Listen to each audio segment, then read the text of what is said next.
Bismillahirrahmanirrahim. Assalamualaikum warahmatullahi wabarakatuh. Selamat pagi anak-anak.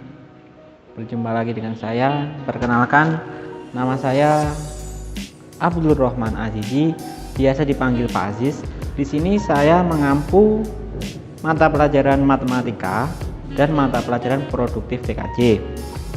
Nah, saya ucapkan selamat datang kepada peserta didik baru SMK Asariah yang secara resmi telah diterima menjadi siswa baru di SMK Al Asariah Prambon Nganjuk, dan semoga kalian dapat cepat beradaptasi dengan lingkungan sekolah SMK Asariah.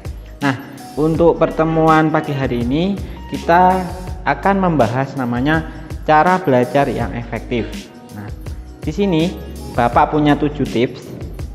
Tips pertama yaitu buat suasana belajar yang nyaman. Kenapa kita buat suasana belajar yang nyaman? Karena dengan suasana yang belajar yang nyaman, kita dapat berpikir secara jernih.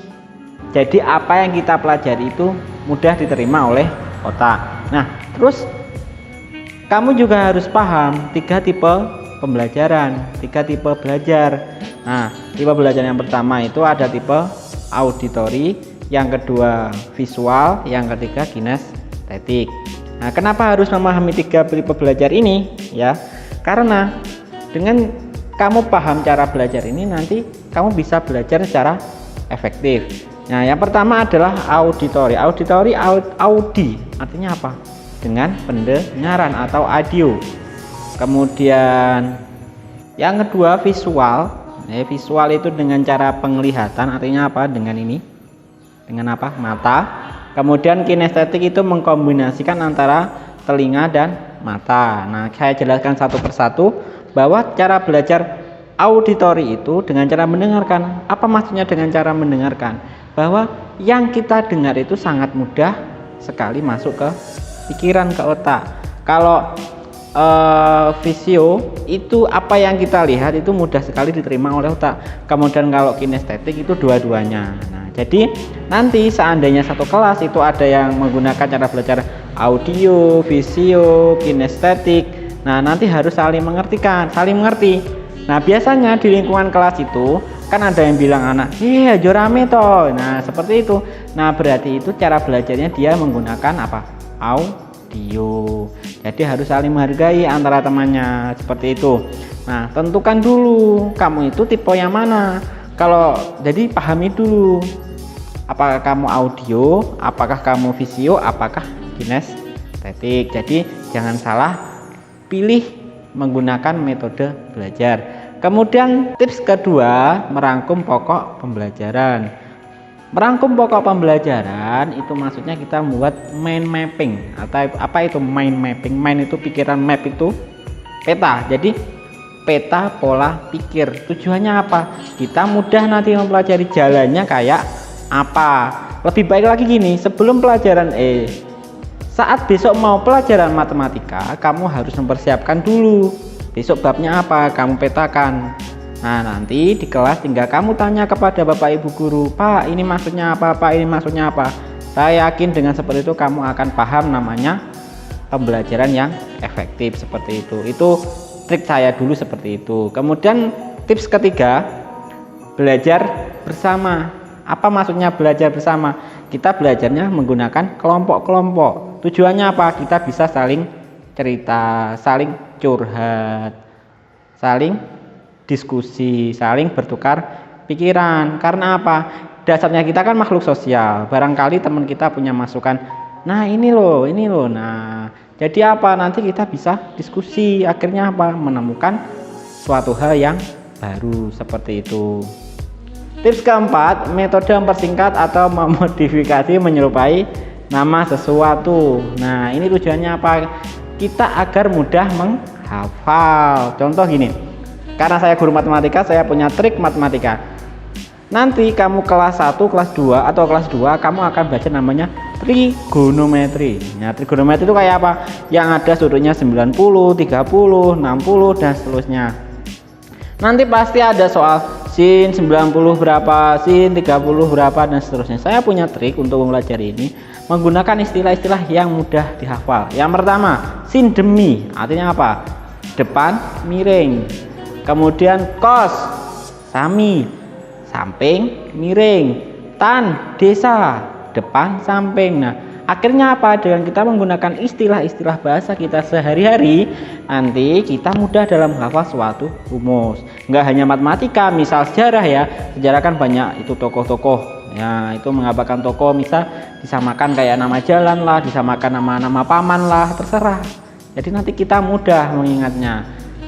Tips kelima, belajar dengan praktek. Nah, maksudnya apa ini belajar dengan praktek? Setelah kita mendapatkan ilmu dari gurunya, kita harus bisa mempraktekkan. Praktekkan apa? Semisal kita belajar namanya CPU. Apa CPU? Central Processing Unit, atau otaknya komputer, kotaknya komputer besar itu ya. Nah, seandainya kamu dikasih materi itu, bongkar komputer itu. Nah, nanti dilihat dalamnya apa? Kamu dikasih materi RAM, ini namanya RAM, ini namanya motherboard dan lain sebagainya. Terus cara memasangnya gimana, pasang sendiri. Nah, dengan belajar praktek kamu akan belajar bereksplorasi, jadi mencoba hal-hal yang baru. Akhirnya apa?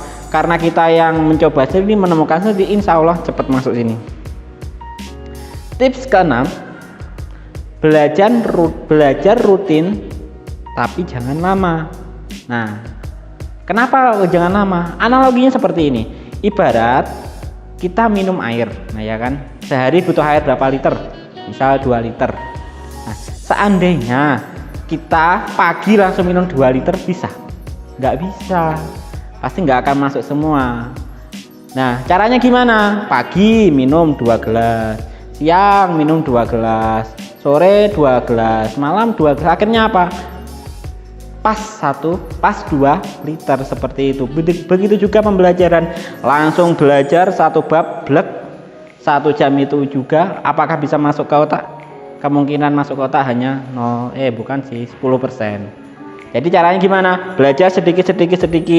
Nah, akhirnya Bapak punya triks. Jadi saya punya angka 50 sama 10. Artinya apa? 50 belajar, 10 main apa? Game, terserah. Nah, akhirnya apa? Dengan kamu belajar 50 menit agak bosan, diselingi namanya main HP, chatting sama temen lah, chatting sama siapa, terserah, seperti itu. Akhirnya apa? Tidak ada rasa bosan. Kemudian trik ke-7, mengerti bukan menghafal. Apa bedanya mengerti dan menghafal? Kalau mengerti, kamu paham materinya itu apa. Seandainya sama guru itu dikasih soal dengan bentuk yang lain, kamu bisa mengerjakan. Beda lagi sama menghafal. Dikasih soal yang lain, pasti kamu bingung cara mengerjakan. Jadi seperti itu bedanya mengerti dan menghafal. Lebih baik mana kita menggunakan apa? Mengerti. Nah, tipsnya Bapak dulu waktu pelajaran di sekolah, saat kamu keluar kelas, jangan sampai kamu membawa permasalahan. Permasalahan apa? Tidak paham. Akhirnya apa? Di pertemuan selanjutnya sudah membawa masalah, pasti akan membawa masalah lagi. Akhirnya apa? Nggak paham lagi. Selanjutnya lagi nggak paham lagi. Akhirnya apa? Masalahmu menumpuk seperti gunung. Oleh sebab itu, saat kamu pembelajaran di kelas, lakukan sampai benar-benar paham. Tanya ke Bapak Ibu guru sampai kamu benar-benar paham. Mungkin itu tips dan trik dari saya, Bapak Azizi, versi saya. Mungkin ada versi-versi yang lain. Semoga kamu cepat beradaptasi dengan kondisi lingkungan sekolah SMK Al-Sariyah Prambors Nganjuk. Saya akhiri, wassalamualaikum warahmatullahi wabarakatuh.